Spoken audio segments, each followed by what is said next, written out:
Torej, prihajam z osnovne šole Elvire Vatovec Prade, sem Vesna Vojvoda Gorjan, sodelujoča v projektu Eduka 2 in tudi Eduka 1, tako da sem kar ponosna, da lahko sledim razvoju tega projekta in spremljam njegove pozitivne učinke.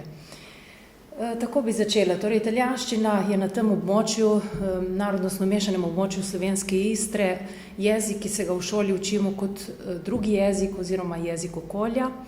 Učenci imajo na predmetniku 2-krat tedensko pouk italijanščine, torej v enem šolskem letu kar 70 učnih ur.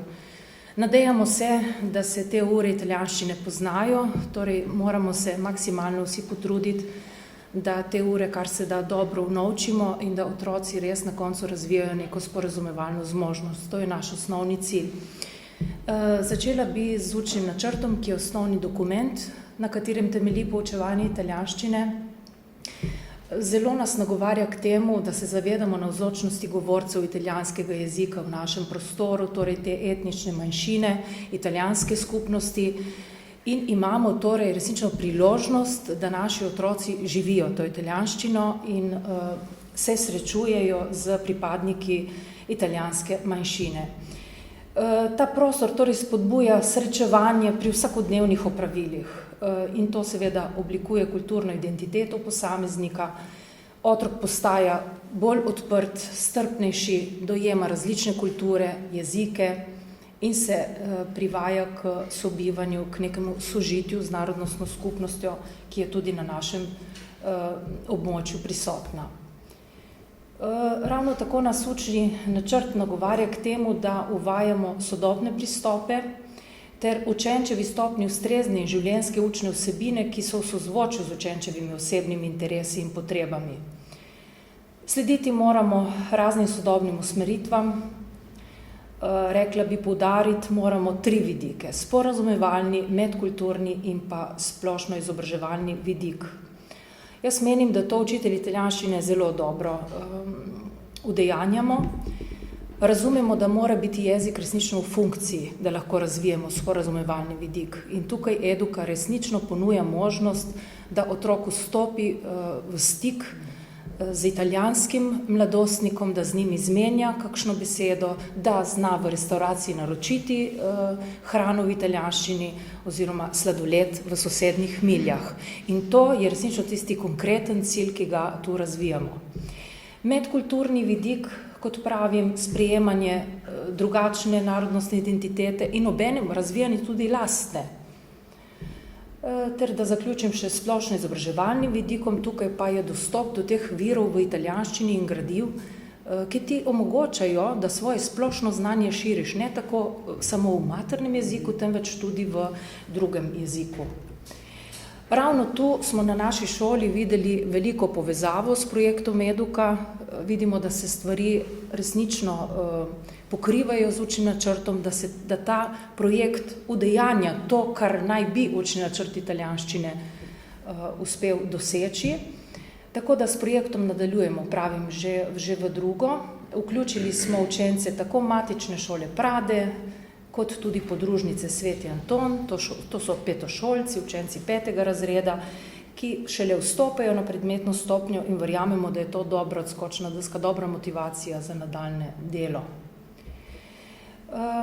Zdaj bi kar prešla na materiale, s katerimi so učenci rokovali, torej to so učni listi, kot vidite, rešeni v obeh jezikih, enakovredno.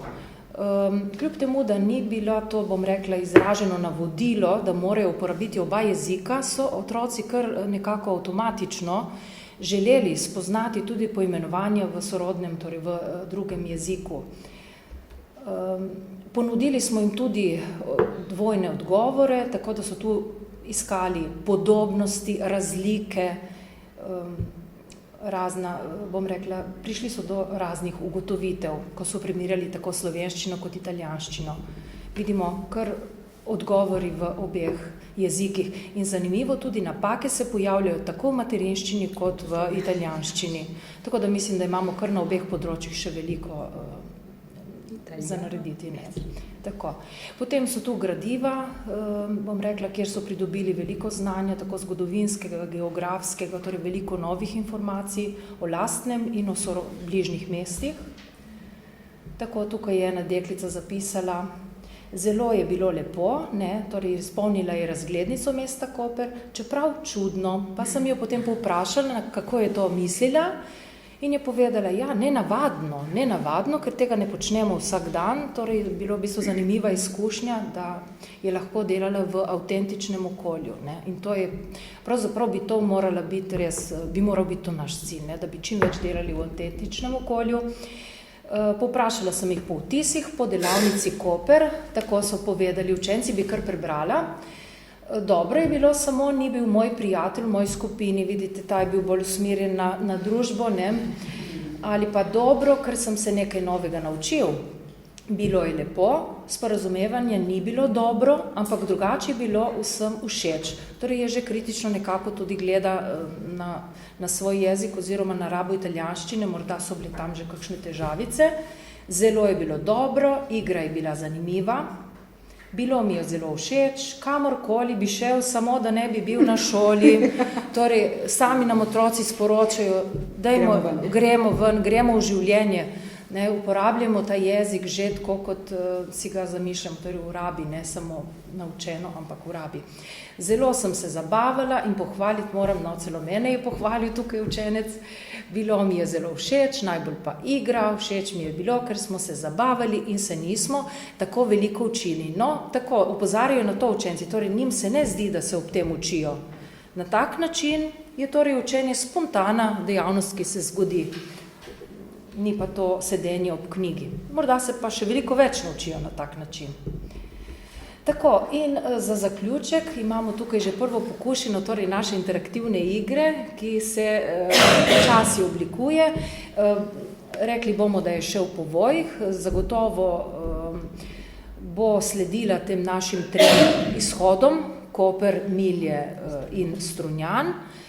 Bi vam morda pokazala, kako bi naj izgledala, samo trenutek.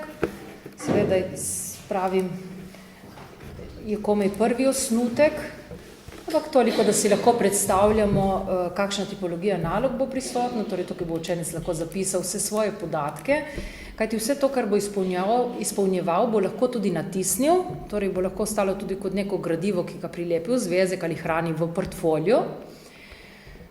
Tako, naprimer, primer naloge, torej, come si chiama l'edificio in foto, lahko tukaj zapiše svoj odgovor, dajte pomagati, torej palazzo, pretorio,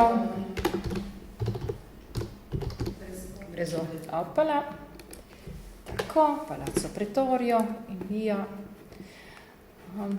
L'immagine mostra un tratto delle saline. Tako. No, to bo ena tipologija nalog, potem naprej smo si zamislili, recimo trascina le immagini da sinistra in modo da farle corrispondere alle immagini sulla destra. Tako da učenec povleče zadeve, ki sodijo skupaj. Parenzano imamo, seveda smo vključili zadeve, ki so tukaj lokalno prisotne. Arčica, bomo recimo semle, tako. No, in potem verifika, seveda vedno lahko pregleda, kako je izpolnjeval, dobi točke. Pri zgodnji nalogi pregleduje pa učitelj na koncu, ne? Tako, ja. Pri flashcards, ne? Pregleduje na koncu učitelj. Tako, no, to so recimo dve predlogi, imeli smo jih še nekaj. Ja, je tudi ena še bila, vendar so se danes še stvari spreminjale. In je tako, ja, tako bomo poskusili dostopiti preko, ja. Tako, to bo zdaj šlo. Tako. Lo stemma di Capodistria, tukaj imamo recimo vprašanje izbirnega tipa, torej un sole con 16 raggi. In še naprej sledijo vprašanje in seveda potem verifika. Tako. Dopolnjevanje.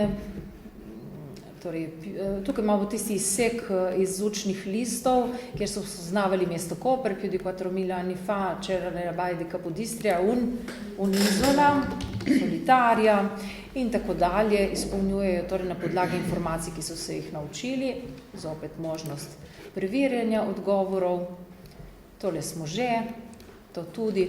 No, v takem smislu se bodo učenci lahko poigrali in obenem učili ob interaktivni igri, ki bo seveda še grafično podkovana, torej grafično še bo še razvila, tako da je tako samo en osnutek za pokušino, kaj si želimo ustvariti, nekaj trajnega, do česar bodo lahko učenci dostopali pri pouku italijanščine in spoznavali čezmejni teritorij. Toliko iz naše strani, se vam zahvaljujemo.